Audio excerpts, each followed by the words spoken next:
Good afternoon. Welcome to another episode of the Real Thomas Jefferson Philosophical Conversations with Thomas Jefferson. We're going to start with a quote by Seneca. Quote, "He who studies with a philosopher ought to learn something substantive each day. He ought to return home as a better human being." And that is by Seneca. So, good afternoon, and welcome to another episode of the Philosophical Conversations with Thomas Jefferson. The aim of this show, as the title implies, is to have indirect philosophical exchange with Thomas Jefferson on a particular topic through the conversation with me and Dr. Holacek, whose focus has ever been the philosophical dimension of Thomas Jefferson's thinking. The hope is that by engaging with each episode in a philosophical conversation with Thomas Jefferson, if only indirectly, each of us has the opportunity for self-reflection and self-improvement. I am your host, George Gorey, former captain with the California Highway Patrol, a criminal and internal investigator, Jefferson enthusiast, and the host for the show. Dr. Holacek, the colonel, is a professor of philosophy and history who taught at institutions such as the University of Pittsburgh, the University of Michigan, Rutgers University, Camden. He is author, editor of over 70 books and nearly 400 published essays, formal and informal, on topics such as ethics, ancient philosophy, science, psychoanalysis, and critical thinking. His current research is on Thomas Jefferson. He is acknowledged by many scholars to be the world's foremost authority and has published over 400 essays, formal and informal, and has 30 books on Thomas Jefferson. He also writes about Ukraine. In today's episode, we do something a little bit off the wall, as it were.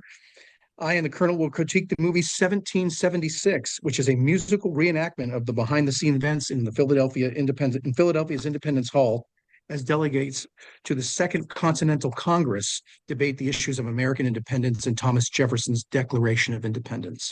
So the format today is going to be a bit loose. I'm going to start by asking Dr. Holacek to give us an outline of the plot of the movie, and then we shall merely just improvise. Dr. Holacek, how are you today? Yeah, this is something I suggested we try to do, just to do something a little bit different. This was a movie I'd seen once before, and I enjoyed. And I thought, we should try to do it again. I wanted you to watch it, as you haven't watched it, and get your 2 cents about whether you like the movie or not, as I did. And it starts off, it's close to 3 hours in length, about 2.5 more is closer to it. There was a eponymous Broadway musical of the same name in 1969, and the film is based on that. It's written by Peter Stone, directed by Peter H. Hunt, music and lyrics by Sherman Edwards. So we're going to talk a little bit about plot, a little bit about music later on, George and I, or the captain and I. We start out with John Adams, and John Adams is in the main room of what is today Independence Hall in Philadelphia. Now, the whole movie was not filmed in Philadelphia. It was filmed in Burbank, California. So they did a pretty good job of recreating what would have been the scene in early Philadelphia. And Adams is a little perplexed. He wants to introduce the notion of debate on American independence, and it seems he is disliked by so many people. No one wants to take it seriously. So he's sort of scurrying around talking, and his foil, as it were, throughout the whole movie is Benjamin Franklin. John Adams is played by William Daniels, and his Benjamin Franklin by Howard Da Silva, and both ably done. Da Silva's is a little sort of exaggerated and so forth. And so they meet up with Richard Henry Lee, played by Ron Holgate from Virginia, and they convince him that he can be the person who introduces the notion of independence to facilitate debate, whether we should break from the mother country or not. And Richard Henry Lee agrees to do that. He needs to ride back to Virginia and get formal approval, formal approbation of that. He does that, comes back, introduces. There is rather fervent discussion about whether or not that should be proposed. John Dickinson, played by Donald Madden, obviously objects to that. He's the main antagonist for the whole movie, person who doesn't want independence. We recall he's one person from the Congress who doesn't sign the Declaration of Independence when it goes forth. And he says, Dickinson, in some sense, agrees to allow for discussion on the proviso, on the condition that it needs to be unanimously consented to. Every colony has to agree. There has to be 100% commitment to the project. He says no colony should be torn away from its mother country without its consent. So if there's one dissenting colony, in some sense, forcing we would be forcing it to do something it doesn't want to do. So what happens there is there's debate on that. The issue is tied 6-6, and David Ford, who plays John Hancock, who presides over the Congress, he says, okay, I vote pro. And the rest of the movie is literally showing the large, long, and heated debate concerning both independence and the Declaration of Independence. The movie treats both as one. That debate on independence is the same as debate on the Declaration. There were two separate issues. So that's one thing we need to warn. The movie conflates both. But it is about 2.5 hours long. I said a little bit longer. And that's a good enough summary to lead us into some sort of critical discussion, I think, Captain, about the movie. I mean, what do you want to say about it? Well, first, I really enjoyed it. I've watched a few musicals in my life. Les Mis and all these other ones. I've watched them and I've enjoyed them. They're not normally things I'd watch, but I really enjoyed this. And when I look back, I remembered I'd watched this as a kid. And when you told me, and so I watched it again, I hadn't seen it in many years. I really found it enjoyable. The singing by these folks I thought was quite good. The other thing was I liked the fact that what was inserted in there were truisms from, even though they had liberties with the show, you know, like bringing Jefferson's wife in when she was never in Philadelphia. They also inserted with her speaking, her talking about Thomas Jefferson as an architect, as an author, as a writer, as an intellectual in her discussion with Benjamin Franklin and John Adams. And they also, what I liked is they included like John Adams' opinion of why Jefferson should write the Declaration, which I believe was in one of his letters or his Yeah, we'll get diaries. to that. But I mean, the whole notion that Jefferson was such a multifaceted or a multi-talented Yes, person would probably have been unknown to most members of the Congress because Jefferson was such a reticent, such a shy person. He didn't, he wasn't like a rooster. Didn't sit on top of the fence and boast to all he wasn't people a like John Adams. he wasn't a great public speaker either. And that's the thing is I love the fact that they inserted that with his wife, where she starts talking about her husband, as she puts it, right? But she's talking about him as the man.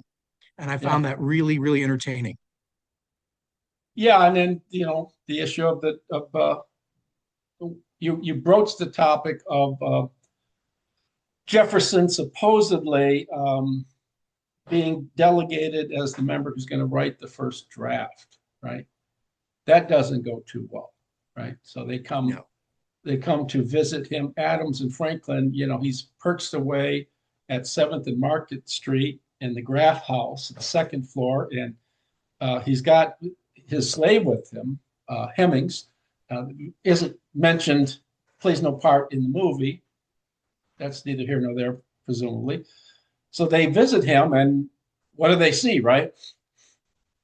Papers He's crumpled. throwing his papers all crumpled and throwing them on the floor, right? Right. Um, As I said, that was something that would have been probably not done because paper yeah. cost a lot of money at the time. So did ink. Adams even makes that point. With all the letters you received, Jefferson, you must come into quite a bill just answering Yeah. these letters and so forth. People don't recognize that.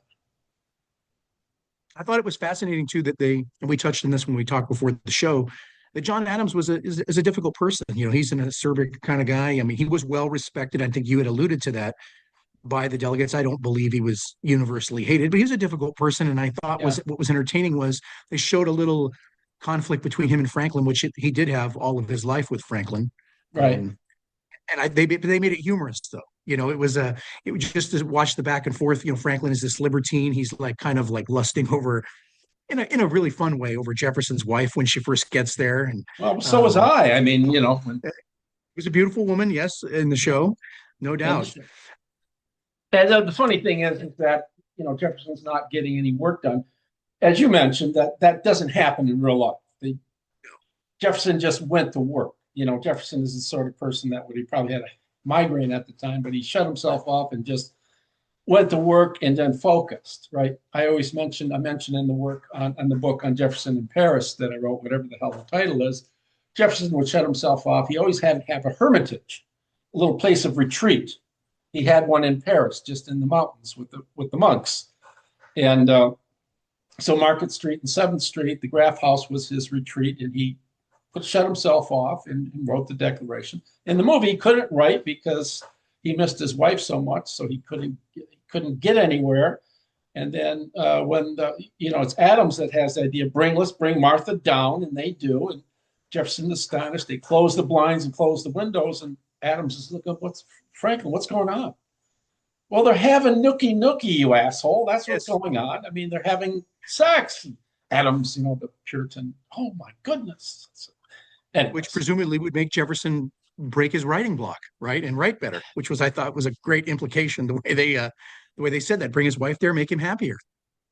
That's it. And so that was one of the liberties taken, and didn't happen in the real world, and that was all right. You mentioned that the other thing is when Adams they break into song, but Mr. Adams, when the 5 delegates of the commission, yes. Congress, the committee rather, the commission committee to write the Declaration, and all the members, none of them wants to take up the issue, and John Adams finally convinces Jefferson, right, to do it. With great reluctance, Jefferson has great reluctance too. He absolutely doesn't want to do it in that song and dialogue. Yeah, which is kind of cute. You get the contrast of these characters here, and one could see, I mean, it wasn't a glorious task. Now, Adams would pull his hair out later when finding all the glory that Jefferson got when it was released late in Jefferson's life that he was actually the author. Adams was furious about that. But I mean, no one really wanted to do it. It needed to be done because it was sort of an after the fact document, even though it was prepared in advance right. to the actual Declaration, which was formally signed in July 2. It was a sort of after the fact thing. And it was thought to be the sort of thing you would undertake for no glory. You got to do this. Someone's got to do the dirty work. Throw it on the 33-year-old, right? And I think with Adams too, is just part of his personality. He was kind of a jealous person. He was a great man and a great person and a great patriot, but he's kind of a jealous person. He was easily offended. And I think you're right. I think, it's clear later in life, he lamented the fact that Jefferson wrote the Declaration of Independence, and and I think when he tells the story about how you can write 10 times better than I can, and we put it on him, and Jefferson doesn't remember it the same way. I think that was Adams' way of. I'm not saying it's not entirely true. It was 50 years later, but I think he was trying to insert like his involvement in that portion of assigning the Declaration to I have the Jefferson. quotes here. Adams says in his journal, he writes, it says, reason first, you, talking to Jefferson, are a Virginian, and a Virginian ought to appear at the head of the business. I would say, well, that's probably true, a Virginian or someone from a New Englander, because New England and Virginia were the 2 main colonies involved, with the Boston Tea Party and everything. Boston was implicated in it. Reason second, I am obnoxious, suspected, and unpopular. You are very much otherwise. Now, that's the theme throughout the movie, that everybody hates John Adams, and and to some extent that's somewhat true. And reason third, you can write 10 times better than I can. That is obvious. If you've ever tried to read Adams' discourse on Davila or his Constitution of the United States, he's a terrible writer. In fact, in one of the books, all he does is he's got chapters where he's just quoting from other people without his own prose, right? It's not really writing per se when you just paragraph to paragraph from some other. Yeah, so he really is. He doesn't enjoy writing, and he's not a bad writer. And Jefferson comes back and he counter remonstrates, and he writes to James Madison, August 30, 1823. Mr. Adams' memory has led him into unquestionable error. The Committee of 5 met. No such thing as a subcommittee was proposed, and they unanimously pressed on myself alone to undertake the draft. And I think it's certainly probably because Jefferson is, they know he's a talented writer. No one really wants to do it. and he's 33. Do what you're told to He's do, young. young. Yeah. And didn't he also, I mean, before this, he obviously wrote the Summary View of the Rights of British America. And he was well known as the author of that. It was a brilliant, beautiful writing. So he would be, to me, a more natural selection than John Adams, who is a very, I mean, I've tried reading the discourses on Davila, and it was rough. And I'm a pretty well-read person, not to your degree, but I mean, I can read some pretty good stuff, and I Yeah, no, struggle those are books mightily with that it. I read not because of so much I wanted to, because you have to. You have to understand Jefferson. Tom, you have to understand Adams' political philosophy, and I do a lot in my books on contrasting the sort of aristocratic leaning that Adams had compared to Jefferson's Republican populist, using populist in a generic sense, populist leaning. Populism is a word that's misused today to such a great extent it's almost undefinable. So many Right. people use it in so many different ways. Anything else that you liked in the movie? I mean, You know what? what I would love you the say discussion. about the script and all? I mean, we talked about historical inaccuracies. Did you like the script? Was there tension? Was there? I did. I liked the tension. I liked the tension between him and Adams. I liked the debates. I liked the way they put the tip because we're not there in the debate, but I like the way they put the debates together, the fieriness of Dickinson's position and Adams's position, and I particularly liked the debates and the argument about Jefferson's paragraph about slavery. I really enjoyed that. I mean, how South Carolina refused to sign, and when Edward Rutledge was on, or John Rutledge, I think it was upset that this passage was in there, and he's arguing with Jefferson about slavery, and they could do a quote from Jefferson where he says, "The book of fate, these people shall be free," right? Which is Yeah, obviously from his the notes on Virginia. But I found it interesting that they put all that in there because they're giving you little pieces of Jefferson that were not in the debate hall, but that are things that he said, and they did focus on the fact that he did attempt to ban slavery or to denounce slavery, I should or say, in think the about if they Declaration. remade the movie today, they how would they would Oh, twist that around? I mean, it's just Jefferson would he, probably say would probably not be acknowledged to be the author of that passage on the riddance of slavery. or they would say that he wrote the passage to increase the price of slaves by having them, banned or something. They would come up with some crazy stuff. But I enjoyed the liberties taken with it because it is supposed to be enjoyable. It's a musical. And if I you, mean, and I've written on this too several occasions. And in psychology, you have the primacy and recency effects. You know what they are. That if I'm going for a job interview, I stand a better chance of getting a job, regardless of what I do, if I'm either first or last, because I it's make true. the first impression works and the last impression sticks with people a lot. So that and Jefferson intentionally makes the passes on slavery the last grievance he has, and it is overwhelmingly the largest. I don't know how many words I talk about it in one of my books, you probably have, but it's overwhelmingly large. He devotes a lot of time. It is a very prickly issue with him. It is the largest issue with him, as far as I can ascertain, because of the Yes. length and where he puts that passage. Right? No one talks about that. I'm the only person that's really talked about that. I don't know why anybody else doesn't talk about that. So it's like you said, I think it's a very prickly issue for him, and they covered that neatly. Uh, by the way, when the representatives from Georgia and South Carolina walk out, um, the threat to walk out wouldn't have been real because, again, this is where they conflate the Declaration with independence. The issue of Right. independence Two is separate settled a things. couple of days ago. They're not going to be debating and walking out and not, agreeing to independence once they've already formally agreed to it. But it would have been a heated issue. Look, they could have walked out in reality, for all we know, and said, think about it. A lot of Northerners, from what I gather too, were objected to the passage on eradication of slavery because, as Jefferson said, if you remember correctly, uh, whatever Northerners wanted to say, a lot of them were very good conveyors of the slaves to the Southern people. They were making a lot of Precisely. money. They Yeah. were they were mercantile merchant people who engaged in shipping, and that was part of their shipping. Was the And plot was the movie too long? Two and a half. it was pretty long, but I have to admit I still really enjoyed it. It was pretty long. I could say they probably could have done it in 2 hours, but they I think that the music was so much fun to watch because it was so very different than what we see today. We don't see too many musicals today, right? They're here and there. But Yeah. back in the 1972, it was very prevalent to have different musicals in that era, and I really enjoyed it. I And it thought broke up the I tolerated tedium. the length. Do you think it? I Yes, think it broke up the tedium because there's this heated discussion back and forth between Northern Southerners and Jefferson's, listening to people object to his declaration. So you break into a song and you can relax a little bit before you go back into the hot oven. yes, And I think I will add this and tell me if you like this. I think the length of the movie adds to it stylistically, simply because the debate was hot and heavy. The length of it the was. movie it emphasizes the hot and heaviness. So by the end of the movie, it's almost like, imagine a sexual experience where there's tons and tons of foreplay, and finally you get to the point where you can climax.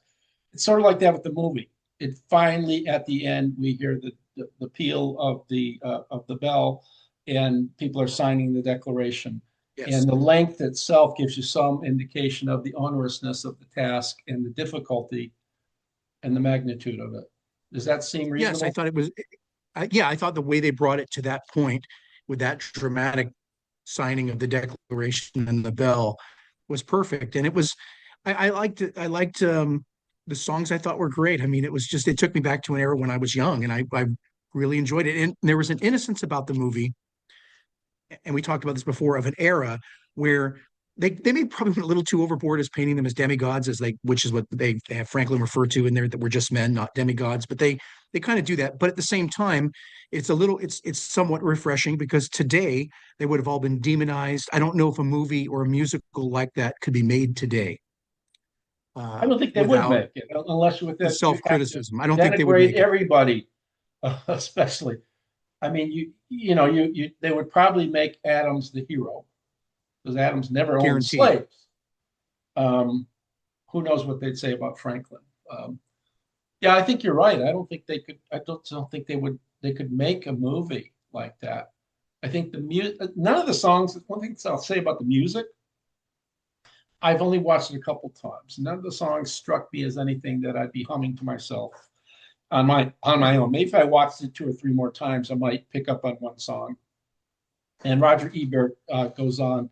Let me read what he says of the review. Yeah. He says, "This is an insult to the real men who are Adams, Jefferson, and Franklin, and the rest.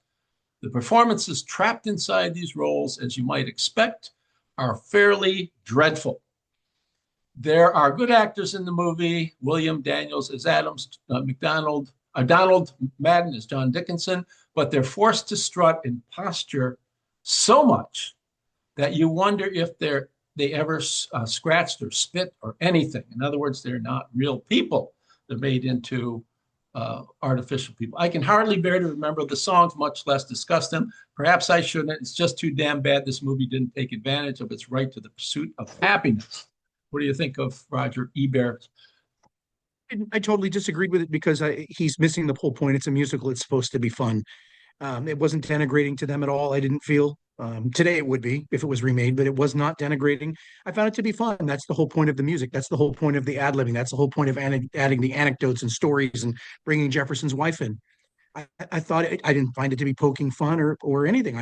Or putting them in a bad light. I actually thought it made it more enjoyable, because it just showed them as human beings, and it added a lot of fun to it by putting in the music and the Mhm. back and forth. And I and thoroughly I enjoyed. I thought think it was I think he's true. dead wrong. And I think in spite of the fact that there are deviations from historical circumstances, those deviations are juges, as I write, which just means they're added for. It's a word that means something added for an effect, right? Um, they're trivial in a sense. They're, yeah, like blending the Declaration of Independence with the fight for independence, the arguments as if they're arguing for the same thing, Right, having